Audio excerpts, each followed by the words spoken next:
Assalamualaikum warahmatullahi wabarakatuh. Kembali lagi di channel Berita Mistis. Untuk kisah kali ini masih lanjutkan dari kisah yang sebelumnya, sebuah kisah dari tulisannya Untung Prasetyo. Kisah lanjutan dari Satrio. Dan sebelum kita lanjut ke ceritanya, tekan dulu tombol like video ini dan jangan lupa tekan juga tombol subscribe channel ini. Nyalakan juga lonceng notifikasinya agar tidak ketinggalan cerita-cerita lainnya. Dan seperti apa untuk lanjutan dari kisah ini? Langsung saja kita masuk ke ceritanya.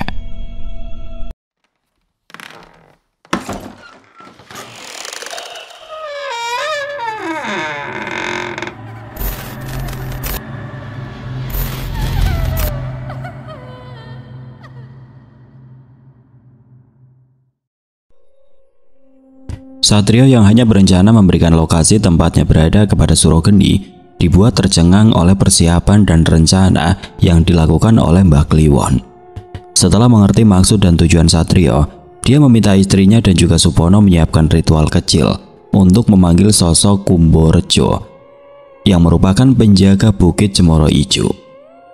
Simbah pikir pertempuran itu tidak dapat dilakukan di alam nyata, Nak Satrio, karena kerusakannya akan berbekas dan membuat warga sekitar bukit ini akan menduga yang tidak-tidak, ujar Mbah Kliwon menjelaskan.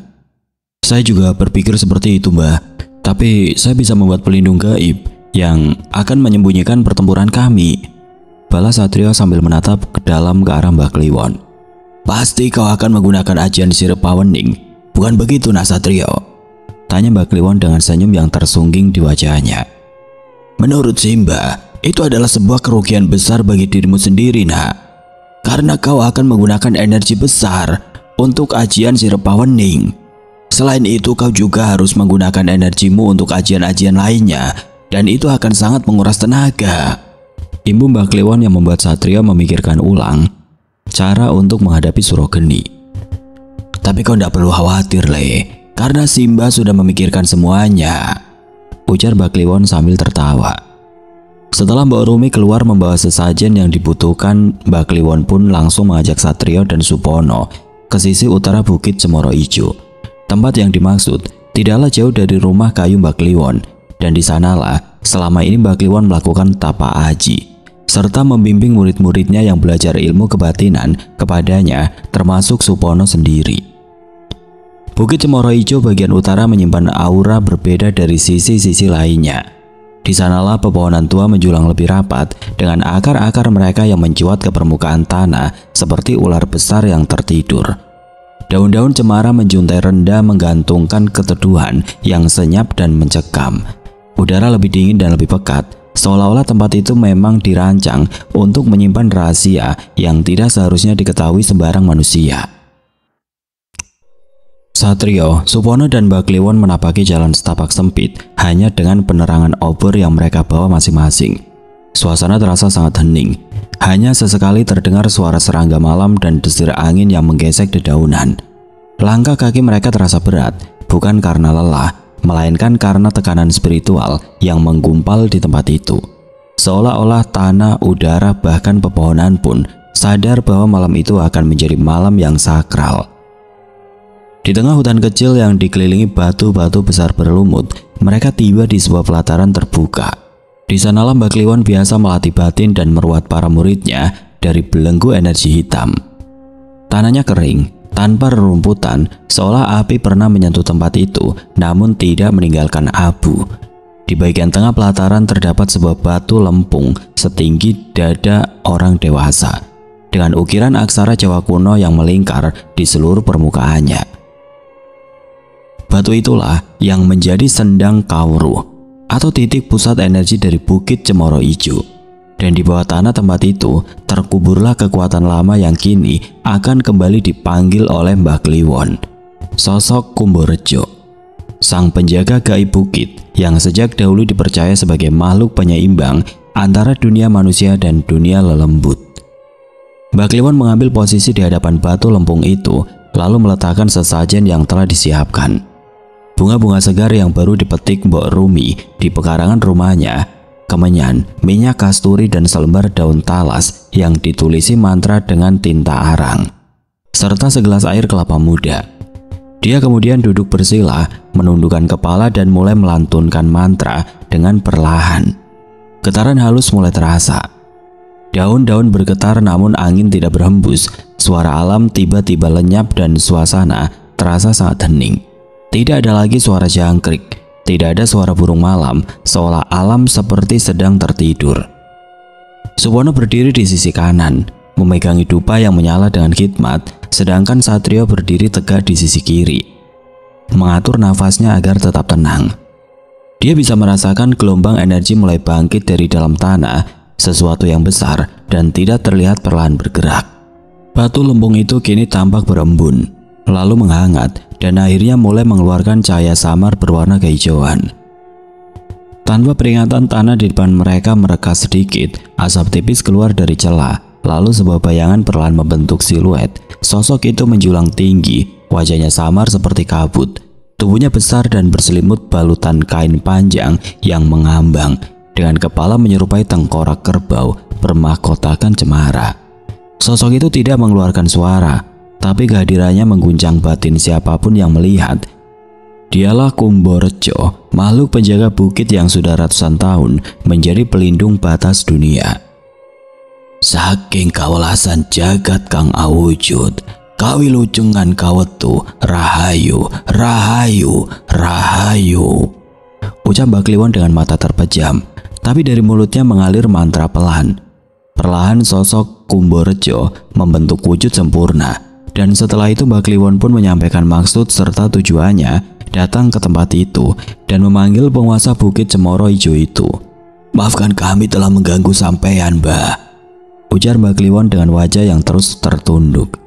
Ada apa, Kliwon? Mengapa tiba-tiba kau memanggilku? Tanya sosok Kumborejo yang tubuhnya tinggi besar, beberapa kali lipat dari tinggi manusia biasa. Saat ini kami bertiga sedang diburu oleh seseorang yang memiliki kesaktian tinggi dan kekuatan besar, Mbah. Dan untuk itu, kami meminta izin untuk melawannya di tempat sampean, Mbah, di Alas Ombo, ujar Mbah Kliwon yang langsung menjelaskan tujuannya. Apakah kau juga ingin aku membantumu, Kliwon? Tanya sosok Kumborejo dengan tegas. Tidak, Mbah. Kami hanya tidak ingin melukai warga di sekitar desa ini, dan kami juga tidak mau ada bencana alam yang terjadi di desa yang ada di sekitar bukit ini. Maka dari itu kami ingin mempersiapkan palagan yang aman dan tidak menimbulkan huru-hara, Mbah, balas Mbah Kliwon dengan mantap.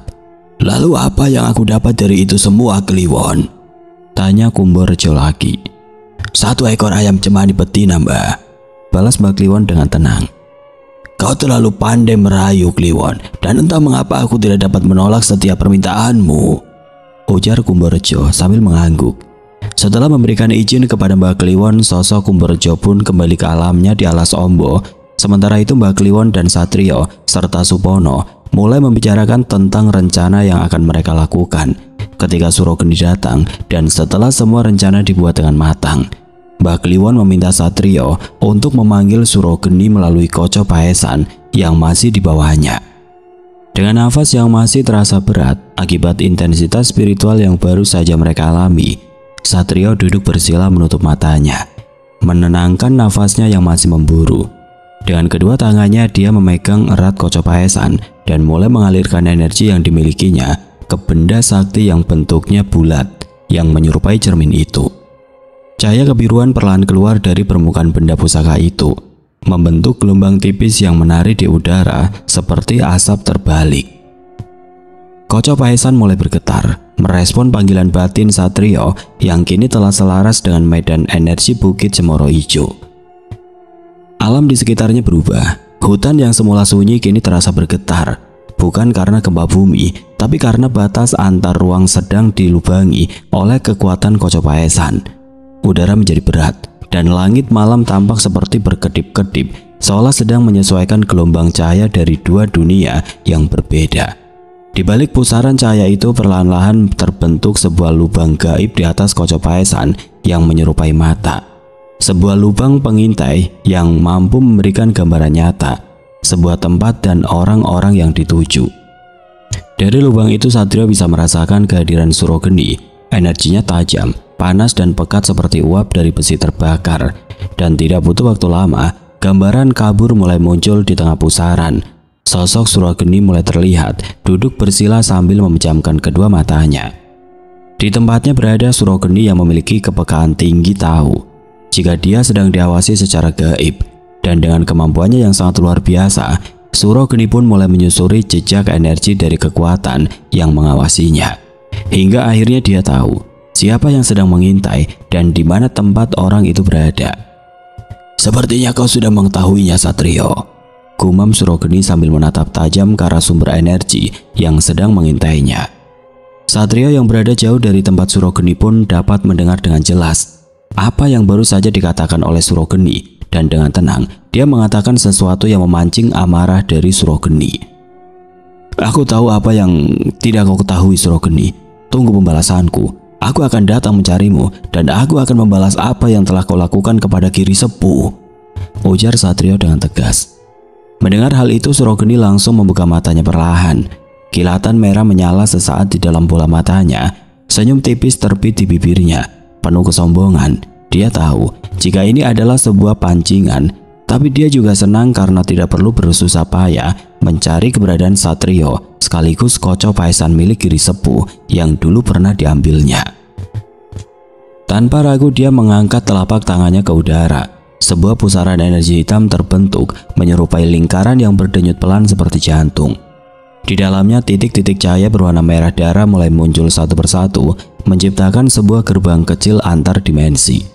Dan tidak lama kemudian, tubuh Surogeni kemudian ditelan oleh kegelapan itu, disertai desis pelan seperti angin melewati celah bebatuan. Lalu dalam hitungan detik keberadaannya lenyap dari tempat itu. Di sisi lain, di tengah sunyinya Bukit Cemoro Ijo yang mulai diselimuti kabut pekat, Mbah Kliwon, Satrio dan Supono seketika merasakan tekanan udara berubah. Alam seperti menahan nafas. Burung-burung di kejauhan tidak lagi berkicau, bahkan suara dedaunan pun seakan membeku. "Dia datang," gumam Mbah Kliwon dalam hatinya. Tidak lama kemudian titik gelap mulai muncul di langit. Bukan awan, bukan kabut, tapi semacam robekan tipis yang menganga perlahan. Seperti langit malam sedang dikuliti dari balik semesta. Dari dalamnya muncul cahaya merah yang berputar, dan bersamaan dengan itu sosok Surogeni turun perlahan, melayang bagai bayangan kelam dikelilingi oleh aura hitam pekat yang memutar liar di sekeliling tubuhnya. Kakinya belum menyentuh tanah, tapi energi panasnya sudah terasa membakar, membuat rerumputan di sekitar bukit itu meranggas dalam sekejap. Wajahnya dingin, penuh keyakinan akan kekuatannya yang telah dia dapatkan dari Karanggono. Surogeni berdiri tegak, matanya menatap langsung ke arah Satrio. Tidak ada kata, hanya tatapan yang penuh tekanan dan cukup untuk membuat siapapun takluk. Namun tidak bagi Satrio. Tubuh pemuda itu tetap tegak, dibalut surjan sakti yang dapat dengan mudah meredam energi hitam dari Surogeni. "Baru saja aku melihat penyesalan di wajah Giri Sepuh sebelum aku menghabisinya, Satrio. Dan sebentar lagi aku akan melihat hal yang sama ketika aku mencekik batang lehermu dan mengambil Koco Paesan serta keris sakti itu," ujar Surogeni dengan tawa yang menggelegar. Akan tetapi belum juga suara tawa dari Surogeni berhenti, tiba-tiba saja datang sebuah energi besar yang menggulung dan menelan tubuhnya, lalu membawanya ke tempat lain tanpa sempat dihindari oleh Surogeni. Sedangkan Satrio, Mbah Kliwon dan Supono langsung melesat menyusul Surogeni yang dibawa ke alam gaib Alas Ombo, tempat di mana sosok Kumborejo berada. Tubuh Surogeni terhempas di tengah pusaran ruang antara dua alam. Cahaya merah yang semula menyelubungi dirinya kini berubah menjadi semburan energi liar yang tidak terkendali. Bukan karena kekuatannya melemah, tapi karena wilayah tempatnya dilempar adalah ruang gaib yang diatur oleh kehendak entitas yang jauh lebih tua dari kekuatannya. Dalam sekejap dia tersedot ke dalam pusaran dimensi yang membawanya menuju tengah Tanjung Alas Ombo. Tempat itu bukan hutan biasa, meski secara fisik masih berupa hamparan pepohonan besar yang menjulang tinggi, namun tanah yang diinjak di sana sudah tidak lagi milik dunia manusia. Segala sesuatu di tempat itu mengikuti hukum alam gaib yang dijaga oleh para leluhur kuno, roh-roh penjaga, serta makhluk-makhluk yang hanya hidup dalam getaran dimensi mistik. Tanah alas Ombo tidak berwarna coklat, tapi hitam kelam dan lembab, seolah menyimpan berjuta rahasia dan kematian. Kabut tipis berwarna perak menyelimuti sekeliling, membuat batas pandangan hanya sejauh beberapa langkah. Namun kabut itu bukan kabut biasa. Dua hidup, mengamati, mendengar, bahkan menguji siapapun yang masuk ke sana. Ketika tubuh Surogeni mendarat di sana, tanah tidak retak, tapi justru menyerap seluruh guncangan dari kekuatannya. Seolah-olah tempat itu menelan dampak energinya dan menjadikannya tawar. Untuk pertama kalinya, Surogeni merasa langkahnya tidak sekuat biasanya. Auranya tidak memantul liar seperti di alam nyata, dan kekuatan kegelapan dari Karanggono seperti tidak sepenuhnya menyatu dengan ruang di sekelilingnya. Beberapa saat kemudian Mbah Kliwon, Satrio, dan Supono muncul. Ketiganya tidak langsung bergerak mendekat, mereka berdiri diam, menyatu dengan getaran alas Ombo, membiarkan tanah dan kekuatan gaib di dalamnya mengenali mereka sebagai tamu yang telah mendapatkan izin.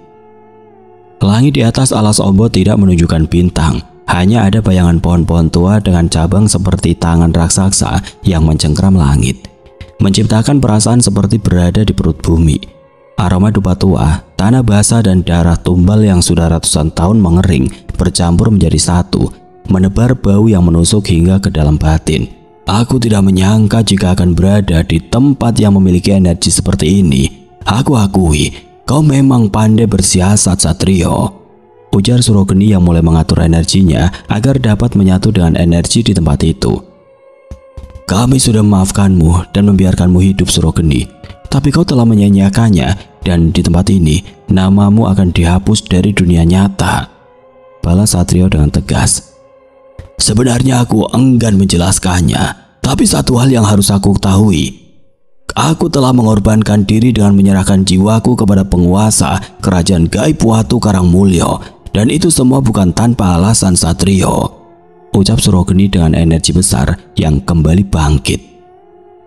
Cokro Subeno mengirimkan makhluk-makhluk perewangannya untuk menghabisiku, tapi untungnya aku memiliki sebuah mantra yang akhirnya dapat menyelamatkan nyawaku. Ibunya lagi dengan sorot mata penuh dendam dan tubuh yang mulai diselimuti energi merah seperti api. Ledakan energi pun terjadi. Walaupun Surogeni belum menyerang secara langsung ke arah Satrio, tapi kekuatannya kini mampu mencengkram balik energi yang menjaga alas Ombo. Dan dalam hitungan detik Surogeni kembali dengan kekuatannya yang mengerikan. Mengetahui jika lawannya bukanlah sosok yang sembarangan, Satrio pun meminta Mbah Kliwon dan juga Supono menjauh dari tempatnya berada, karena dia tidak ingin mereka berdua terkena dampak dari pertarungannya nanti. Walau sedikit ragu dengan keputusan Satrio, tapi Mbah Kliwon sadar jika Surogeni bukanlah manusia biasa, dan dia juga tahu jika dia tidak memiliki kekuatan sebesar itu.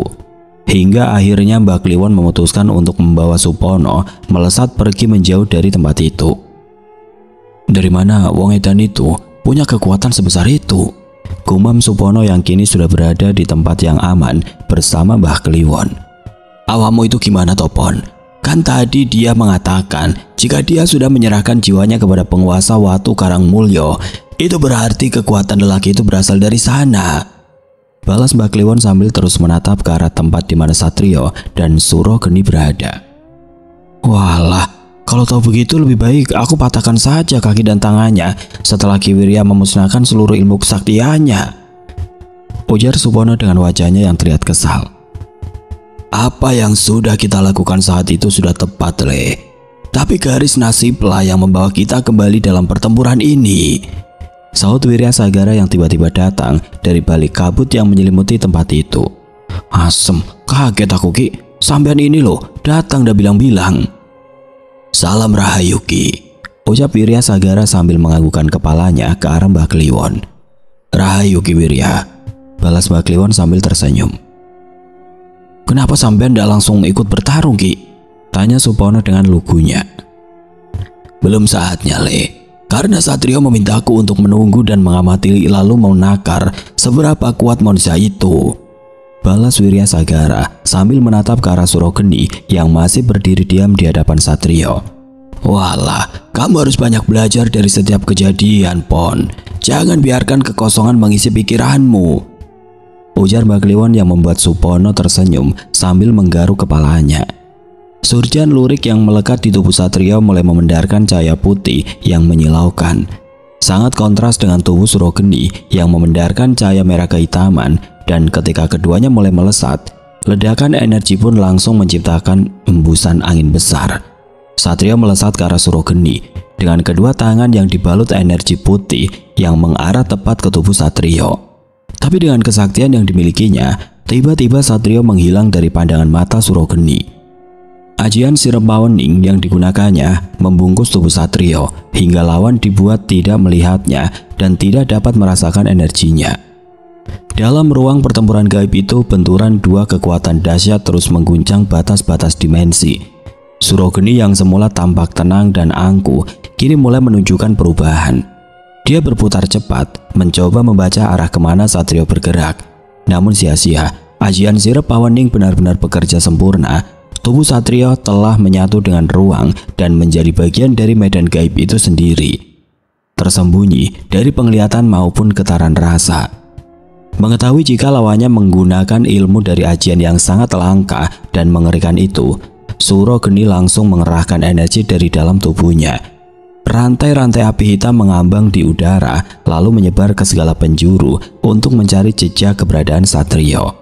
Hawa panas dan perubahan tekanan gaib langsung terasa dan mulai membakar setiap benda yang dilaluinya. Namun justru saat itulah, dari balik pusaran kecil di sisi utara tempat Surogeni berada, Satrio muncul dalam kecepatan yang luar biasa, lalu menghantamkan telapak tangannya yang terbalut ajian Guntur Wulung ke arah sisi kanan tubuh Surogeni. Dentuman pertama terdengar seperti denting besi dipukul oleh palu raksasa. Tubuh Surogeni terpental beberapa langkah, namun dia mampu menjaga keseimbangannya. Serangan itu memang bukan serangan biasa. Energi yang dibalut dalam pukulan tersebut tidak hanya menyerang raga, tapi juga langsung menusuk ke dalam lapisan jiwa lawannya. Sebuah ajian tingkat tinggi yang mampu merobek ikatan antara tubuh dan sukma, lalu menjadikan setiap korban kehilangan kendali terhadap kekuatannya sendiri. Namun Surogeni bukan sembarang lawan. Dalam sekejap tubuhnya kembali tegak. Aura merah hitam yang menyelubunginya berubah bentuk menjadi jubah hidup yang berdenyut seperti nadi. Sebagian dari kulit tubuhnya terbuka, menampakkan urat-urat yang menyala merah seperti lahar. Dari balik punggungnya muncul semacam sayap yang terbuat dari bara dan asap, menjadikannya makhluk yang tampak jauh dari wujud manusia. Aku sudah hafal dengan siasatmu Satrio, tapi kali ini aku bukan Surogeni yang dulu, ujar Surogeni sambil tersenyum. Setelah mengatakan itu, Surogeni lalu membentangkan kedua tangannya dan dari dalam tanah pilar-pilar batu hitam menjulang dengan cepat, membentuk jeruji raksasa yang menutup segala arah. Dalam hitungan detik, area pertempuran berubah menjadi kubah gaib yang padat. Di dalamnya waktu dan ruang menjadi tidak stabil, seolah diciptakan ulang oleh kehendak penguasa Watu Karangmulyo. Di luar kubah itu, Mbak Kliwon, Supono dan Wirya Sagara hanya dapat melihat pusaran gelap yang berdenyut hebat, mengisyaratkan dahsyatnya pertarungan di dalamnya. Di dalam kubah suhu meningkat tajam. Setiap gerakan menghasilkan ledakan kecil. Satrio kembali menghilang dari pandangan. Namun kali ini Surogeni telah menyesuaikan dirinya dengan hukum ruang tersebut. Dia menyatukan telapak tangan lalu menghentakkannya ke tanah, dan ledakan energi pun tercipta, melepaskan gelombang kejut yang memaksa Satrio untuk muncul kembali dari persembunyiannya. Akan tetapi ketika tubuh Satrio terlihat, dia sudah dalam posisi menyerang. Kini bukan hanya dengan kedua tangan yang mengalirkan energi putih kebiruan, tapi dia sudah menggenggam bilah keris jantaka di tangannya. Keris pusaka itu kini menyala dengan cahaya terang, yang energinya menekan kuat ke energi pekat milik Surogeni. Satrio melompat dan berputar di udara, melepaskan ajian Guntur Wulung yang dari tangan kirinya melesat petir berwarna hitam dan langsung mengarah ke tubuh Surogeni. Surogeni mengangkat tangannya menciptakan tameng berlapis api yang menyerap sebagian besar serangan itu. Akan tetapi tetap saja, dia terdorong mundur oleh hantaman tersebut. Dari wajahnya kini terlihat jelas sebuah kekhawatiran akan kekuatan yang dimiliki oleh Satrio. Sementara itu di tempat persembunyian, Wirya Sagara mulai menyiapkan lingkaran pelindung spiritual untuk mengantisipasi jika kekuatan yang dilepaskan dua manusia sakti itu menjadi terlalu besar. Mbah Kliwon tetap berdiri diam. Matanya tidak berkedip menatap pusaran hitam yang terus menyerap dan memantulkan kilatan energi. Dalam hatinya dia tahu pertarungan ini belum akan berakhir. Tapi dari cara Satrio bertarung, dia mulai melihat tanda-tanda bahwa kemenangan akan bisa diraih oleh pemuda itu. Supono terpaku melihat pertarungan besar itu, walaupun dia sendiri memiliki kekuatan dan bisa berubah wujud menjadi sosok kera besar bernama Wanarasoma. Namun pemandangan itu membuatnya takjub. Dia tidak mengira jika akan menjadi saksi dari sesuatu yang sulit dijelaskan dengan nalar pikiran manusia. Setelah beberapa kali saling beradu energi dari masing-masing ajian yang mereka miliki, akhirnya Satrio mengetahui titik kelemahan lawannya. Energi Surogeni yang terkadang redup dan memancar kembali seolah memberitahunya jika kekuatan itu bukan berasal dari tubuh Surogeni langsung, melainkan dari sesuatu yang terus memberikan kekuatan itu. Dan dengan siasat lainnya, Satrio kembali membaca mantra aji dan melemparkan bila keris Jantaka ke arah tubuh Surogeni. Ketika energinya mulai meredup, keris Jantaka melesat bagai cahaya yang mengoyak bayangan bila pusaka itu berputar dengan kecepatan tinggi, menggetarkan udara dan menyisakan jejak cahaya terang yang membelah kabut pekat dalam kubah gaib. Pada saat yang bersamaan tubuh Surogeni terpaku sepersekian detik saat pancaran energi dalam tubuhnya kembali meredup. Momen rapuh yang tidak terhindarkan itu membuat Surogeni terkejut. Dia baru menyadari jika ternyata kekuatannya tidaklah kokoh. Setiap dia menggunakan kekuatan akan terjadi penurunan energi, dan di saat itulah kekuatan alam gaib Watu Karangmulya mengisi ulang energinya. Namun Surogeni terlambat menyadarinya. Keris Jantaka menghantam tepat di dada bagian kirinya, menembus perisai api yang belum sepenuhnya pulih setelah serangan ajian Guntur Wulung sebelumnya. Dentuman dahsyat terjadi menggetarkan seluruh kubah dan menciptakan ledakan putih kebiruan yang memancar keluar seperti semburan bintang dari pusat semesta. Tanah di bawah kaki mereka pecah. Energi yang dilepaskan dari benturan itu membuat kontur medan berubah drastis, menciptakan celah dan jurang energi yang berputar di sekeliling mereka. Tubuh Surogeni terpental jauh, membentur dinding medan kubah. Aura merah hitam yang selama ini melindungi dan menyelubungi tubuhnya mulai retak, terkelupas seperti lapisan kerak yang terbakar dari dalam. Wajahnya menegang.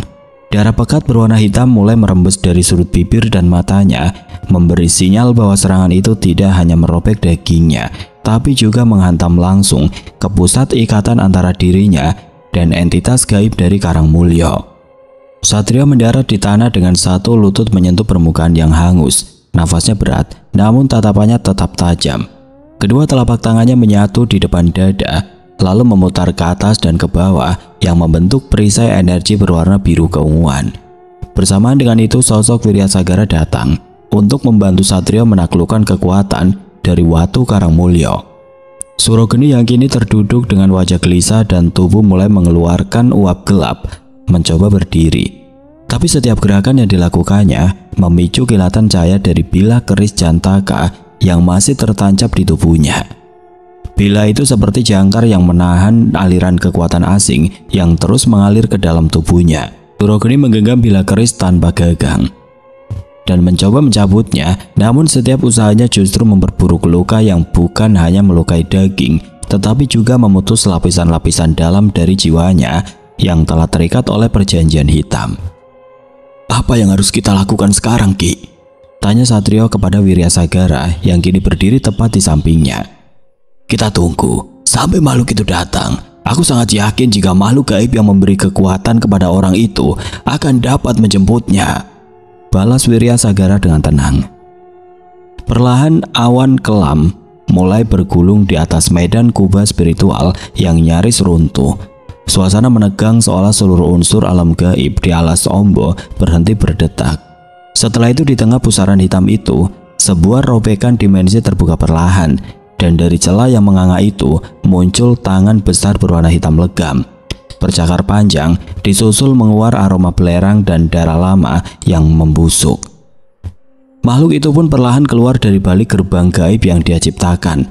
Sosok Karanggono yang wujudnya sangat menyeramkan datang bersama beberapa punggawa kerajaan gaibnya.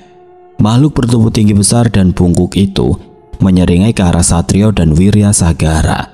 Tubuhnya yang dipenuhi duri-duri tajam seperti bulu landak itu diselubungi jubah kabut yang hidup, bergerak seperti kumpulan arwah penasaran. Keris jantaka yang masih tertancap di tubuh Surogeni memendarkan cahaya yang berdenyut cepat, seolah menyadari bahwa akar dari kegelapan itu telah hadir. Dan tanpa aba-aba, keris itu melesat kembali ke tangan Satrio yang membuat tubuh Surogeni menggelepar. Energi dari dalam dirinya seperti ditarik secara paksa oleh sang penguasa. Ceritanya tidak terdengar oleh telinga biasa, tapi menggema langsung ke dalam batin siapapun yang berada di alas Ombo.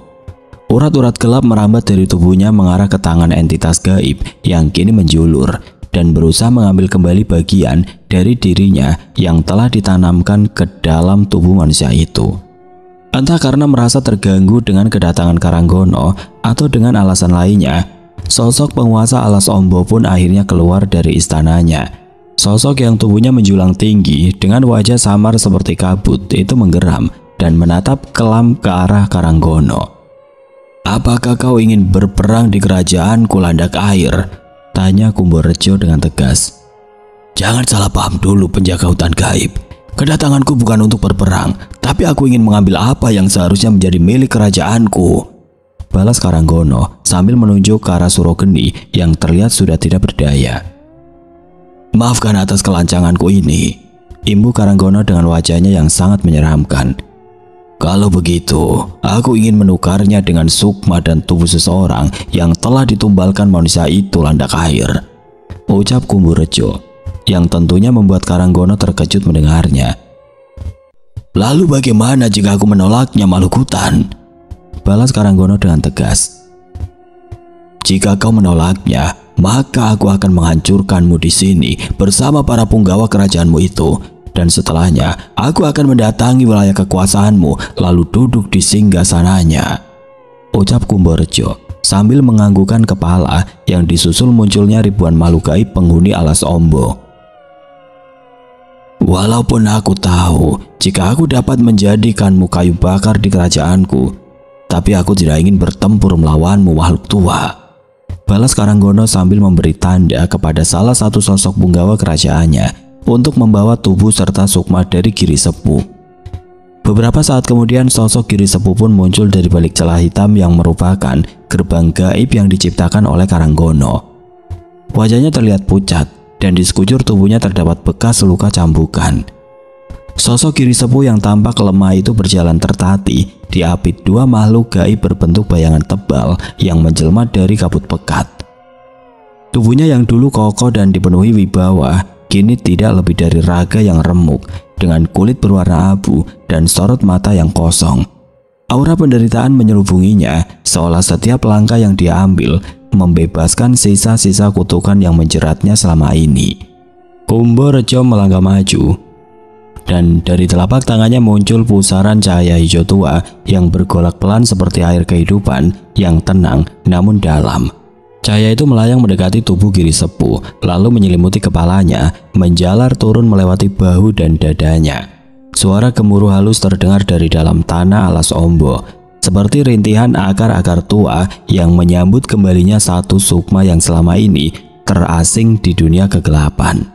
Ketika pusaran itu bersatu dengan tubuh Giri Sepuh, terlihat seberkas sinar emas lembut muncul dari dadanya, lalu menyebar ke seluruh tubuh. Luka-luka cambuk yang menghiasi kulitnya mengelupas perlahan, digantikan oleh guratan samar. Giri Sepuh kini mulai tegak berdiri, meskipun tubuhnya masih terlihat lemah, tetapi kesadarannya telah kembali. Karanggono menatap pemandangan itu dengan sorot tajam, namun tidak bergerak. Dia tahu perjanjian telah ditegakkan. Tidak ada lagi alasan untuk mencabik kehormatan di tanah gaib alas Ombo, tapi dari balik sikap tenangnya, dia menyimpan bara dalam dada. Kerugian telah dideritanya, kekuatan telah diserahkan, dan kerajaannya kini harus kehilangan salah satu budaknya. Akan tetapi Karanggono masih merasa lega karena dia bisa membawa kembali Surogeni yang juga akan menjadi budak di Watu Karangmulyo hingga hari akhir tiba. Karanggono memutar tubuhnya perlahan lalu mengangkat keempat tangan dan mengerahkannya ke tubuh Surogeni yang masih tergolek di tanah, nyaris tidak bernyawa.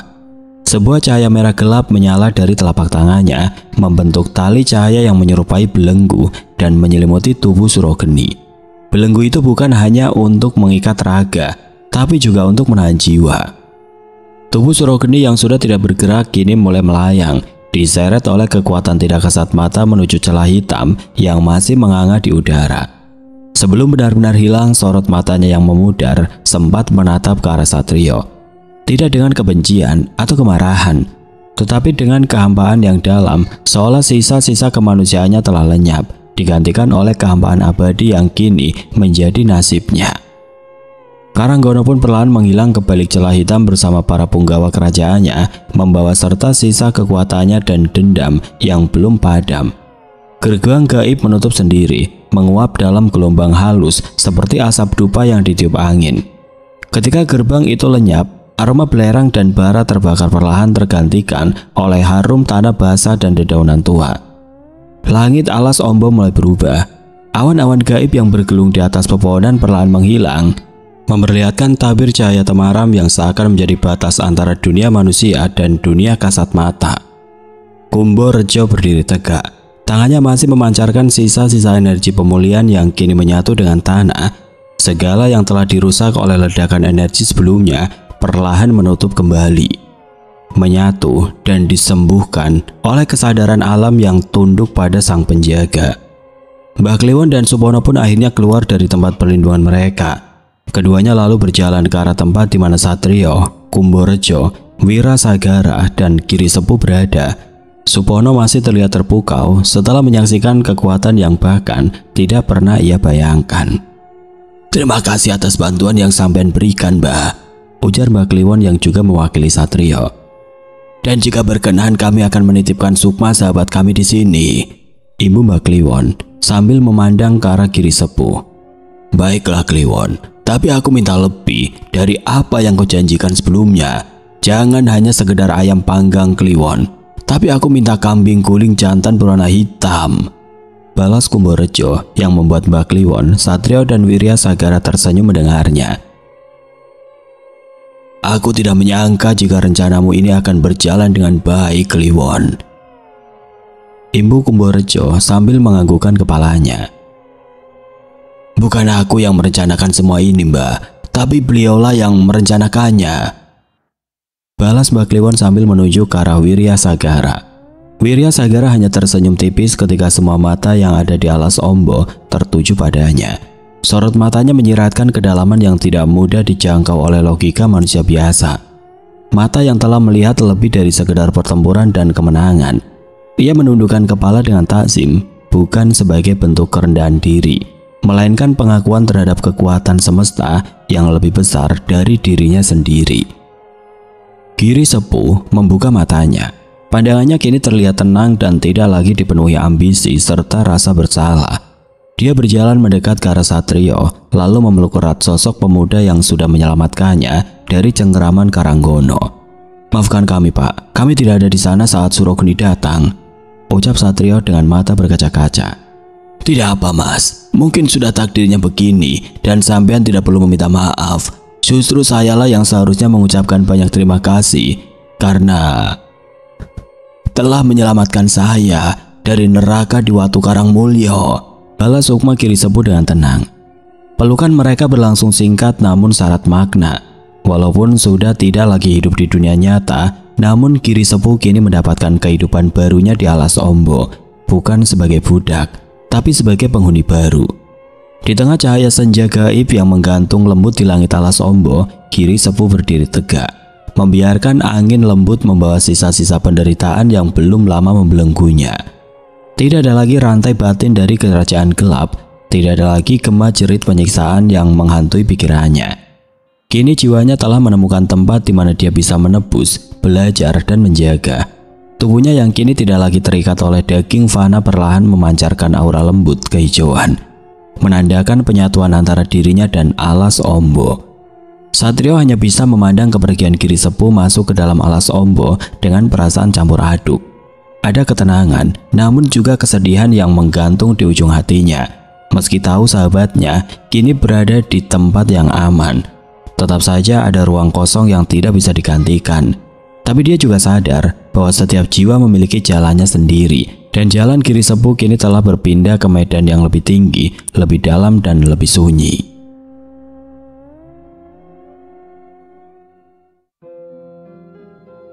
Oke teman-teman, sekian untuk kisah kali ini. Bagaimana menurut kalian tentang kisah ini? Tulis komentar kalian di kolom komentar.